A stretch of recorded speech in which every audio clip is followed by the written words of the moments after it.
Back in episode 134, I did a segment on the most memorable 90s commercial jingles, good and bad. That was so much fun to put together. It was also a lot easier to find bad commercial jingles. Doing this segment here, 1980s commercial jingles, I found so many that I loved, I had to actually cut down on them. But when it came to the worst, it was a lot harder to find. I found 3. What I'm looking at here for jingles, it's a commercial that had to have a song in it. There are some memorable 1980s commercials with slogans that aren't songs, like Wendy's Where's the Beef. That's not a song, so it can't be on this list here. So at some point I'm going to do, for example, memorable 1980s commercials in general. That's just in case as I go through these commercials, you're wondering where certain ones are. These are jingles as in songs. Rather than explain it, I'll just give you an example. Do you remember this commercial? Get your sea shined up, grab a stick of juicy fruit. The taste is gonna move ya. Take a sniff, pull it out. The taste is gonna move you when you pop it in your mouth. Juicy fruit is gonna move ya. Oh man, juicy fruit.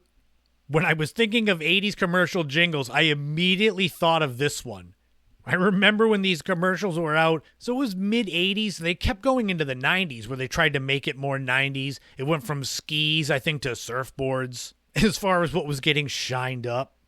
I remember my friends and I thinking this commercial's slogan was a little dirty, and it's because they say take a sniff and pull it out, and then the taste will move you when you pop it in your mouth, and 12-year-old boys, there's the humor.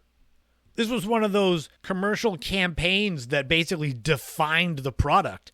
If anyone who has juicy fruit, I mean, maybe today not, but who had juicy fruit gum in the 80s, 90s, you would immediately think of this commercial.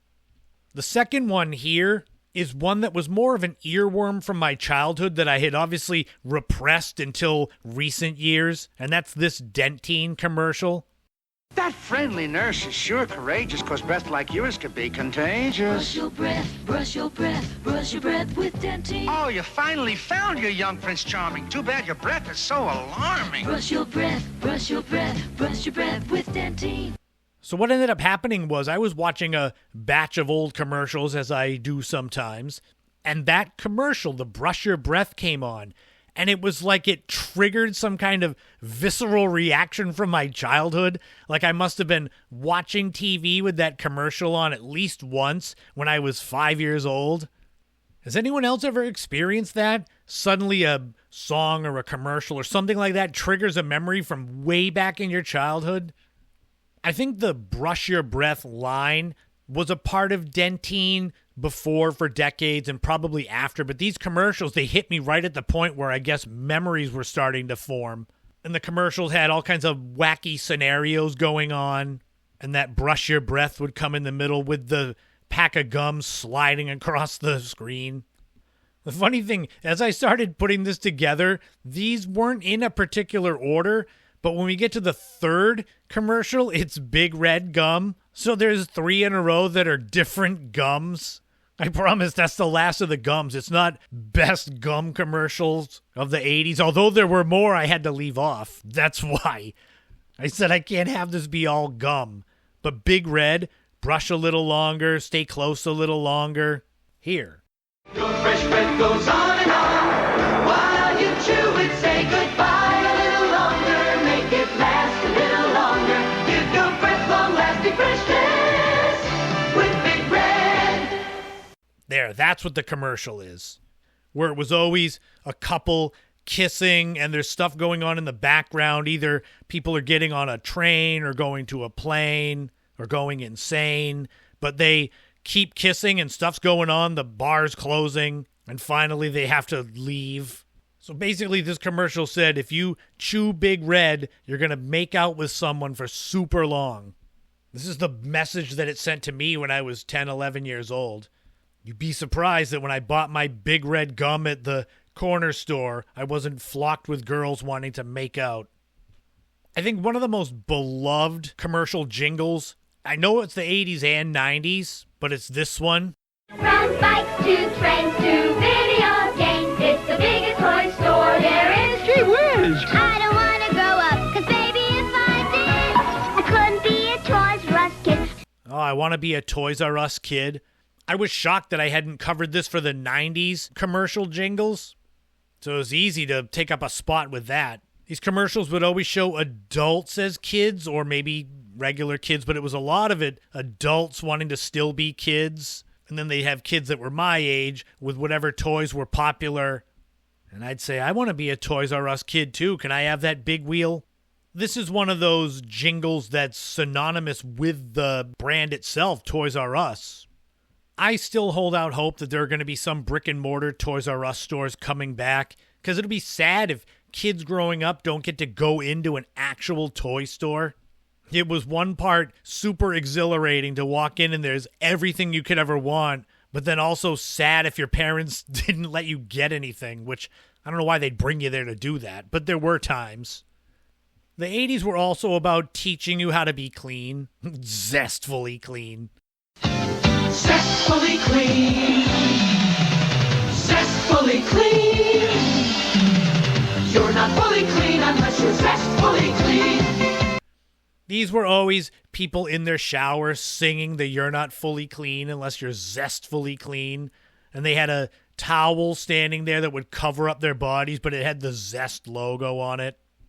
I don't know what exactly zestfully clean is, but I don't think I ever used Zest soap. I don't think I could convince my mother to buy me that because I wanted to be zestfully clean.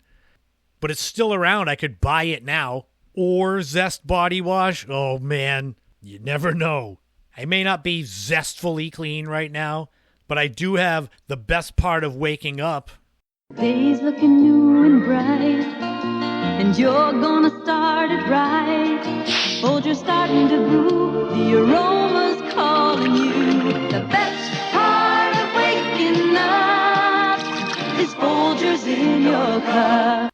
I actually do have Folgers coffee, and I think part of it is because I remember that jingle from the 80s.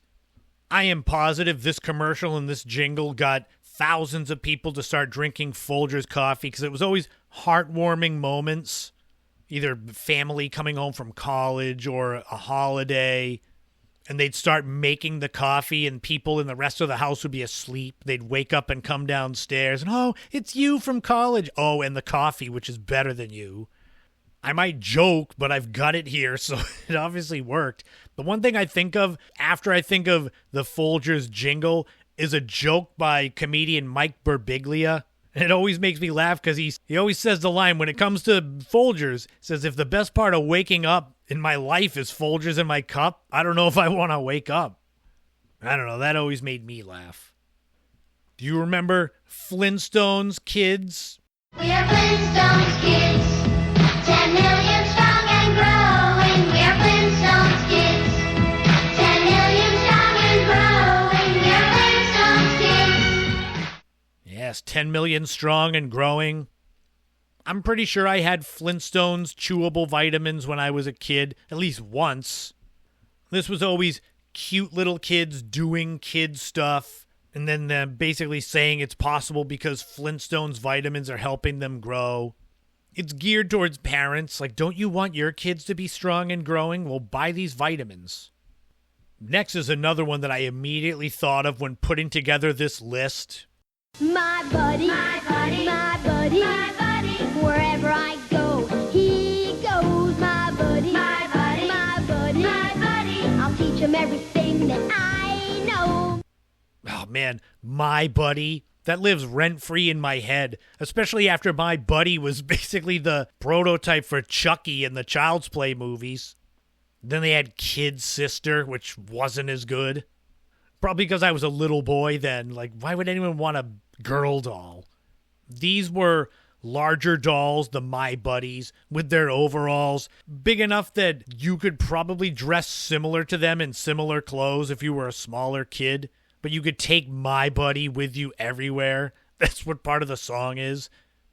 It wasn't too long after Child's Play came out that Hasbro discontinued My Buddy, with then Play School taking over and changing things about it, how it looked. One commercial jingle that was a personal favorite of mine was Seagram's Golden Wine Coolers. Look here, singles, Golden wine cooler, Seagrams. Golden wine cooler, it's wet and it's dry. Golden wine cooler, my. Golden wine cooler. It's Bruce Willis singing. This was before I had seen him in Moonlighting or Die Hard. It was the guy singing Seagram's Golden Wine Coolers. I didn't realize back then that famous actors, actresses sometimes did commercials after they were famous.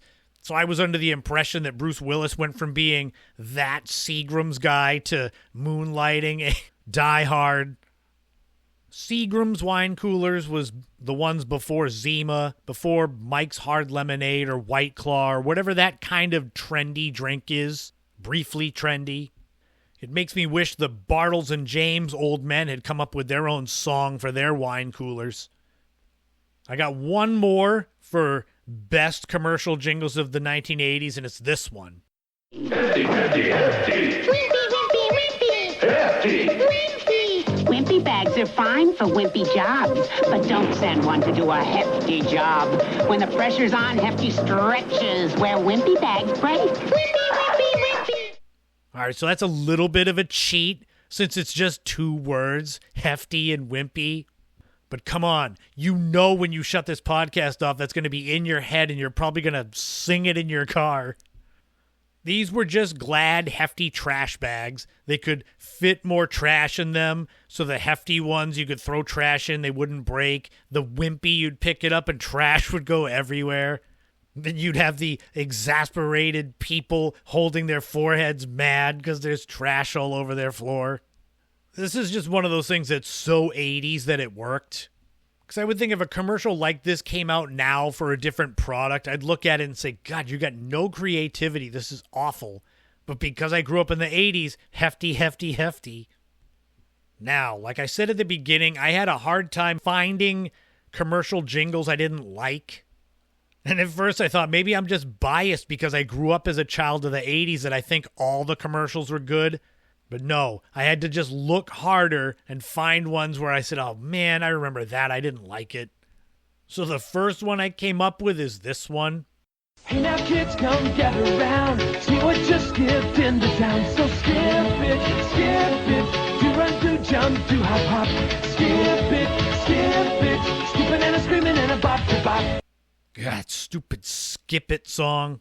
I don't know why it annoyed me. Maybe the song, count your score and see if you can skip a whole lot more. I'm sure some of you out there hear that Skip It song and probably think it's the greatest, and that's fine. Another one of the worst that there was this stupid one. Put your hands together around the hot Big Mac.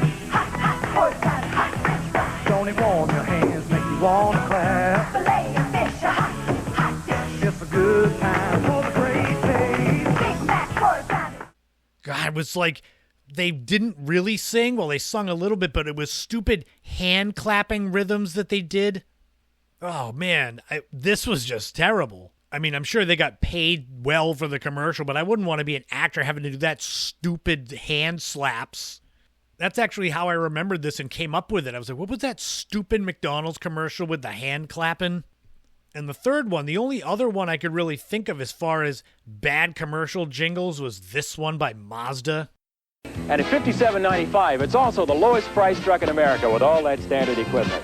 Sakes alive. Sakes alive. Sakes alive. Mazda's got the best truck value for just $57.95. Sakes alive.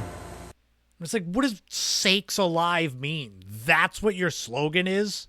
That sounds like something my Nana would have said, or people growing up in the 1880s would have said. That's how you sell your car? So those are a few of the worst and a lot of the best. Do you remember any of these or all of these? That's why I put the clips in there. Like I said, sometime in the future, I'll do a similar segment for each different decade of commercials that are best and worst. They don't have to be just jingles. So there's ones if you think I missed that I maybe didn't qualify as a jingle.